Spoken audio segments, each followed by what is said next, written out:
Hi, I'm Adam Johns from the Chicago Sun-Times, and I'm joined here by colleague Mark Potash. We're here for another edition of the Bears Video Mailbag. Mark, let's get right to it. Our first question is from Twitter follower Eben.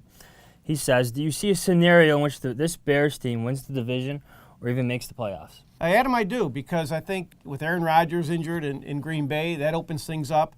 And even though the Lions, I think, have a clear shot to win the division, never underestimate how mediocre the NFL is. There's a lot of bad teams out there. The Bears are going to be playing a lot of teams that they can beat. And, again, the Bears on Sunday played a Detroit team that was rested. The Bears were coming off a short week. That was an odd instance, I think. So I think that was, just like the Green Bay game was a fortunate situation, I think that was unfortunate. I think you'll see a better Bears team for the rest of the second half. They do have a winnable schedule. You got the Browns, the Eagles, even the Ravens coming to town, and a banged-up Rams team. Winnable games on this schedule here, but they're not in the driver's seat here. The Lions are in the driver's seat. They're going to need some luck to go their way. They're going to need some teams to beat the Lions and some losses to go their way here. Next question here. This is from Twitter follower Bolero. Any chance that given the opportunity, McCown, who's now the Bears starter with Cutler hurt, could turn into another Rich Gannon under Trestman?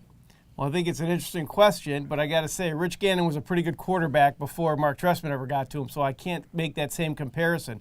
But I do think it's a good question because Josh McCown has played so well that it really opens things up for what the Bears can do at the quarterback position. And one thing I like about Josh McCown is, he's a guy who doesn't have the great arm, so he's not gonna be like a high reward type guy in general. But in this offense, he's kind of like a low risk guy, but with the high reward, as we've seen already. I mean, he's a guy who won't make that throw at the goal line that you saw because he knows he can't fit it into that window. But on the other hand, with the receivers he has, he can come up with some big payoffs on some of these throws he can make. He's that good. So I think it's actually a good question that Josh McCown is more than just a caretaker. I think he can be a real NFL quarterback, at least in short term, in this offense. All right, let's stay on this topic then. This one's from Twitter follower Matt Cohen.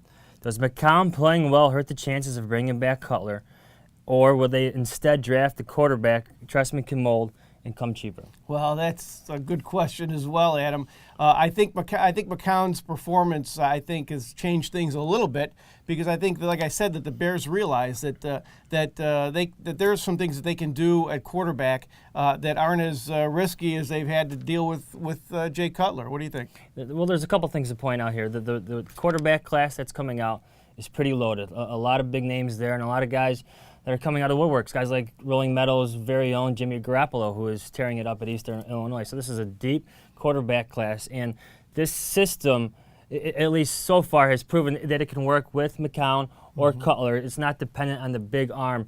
So guys could be plugged in here. And I don't mean to bash Jay Cutler, but the fact of the matter is he comes with a lot of things that you have to deal with. These injuries are just the latest thing. There's always something, and I think McCown's performance in this offense kind of opens up the idea that, hey, we can get a guy in here who we can start from scratch and kind of mold the way he should be in our offense. I think they can do that with a lot less of the trials and tribulations they've had to go through with Jay Cutler. Well, that's a wrap. Thanks for watching this edition of our Bears Video Mailbag. If you have any questions, tweet at me, at Adam Johns, or at Mark Potash. We'll be here next week.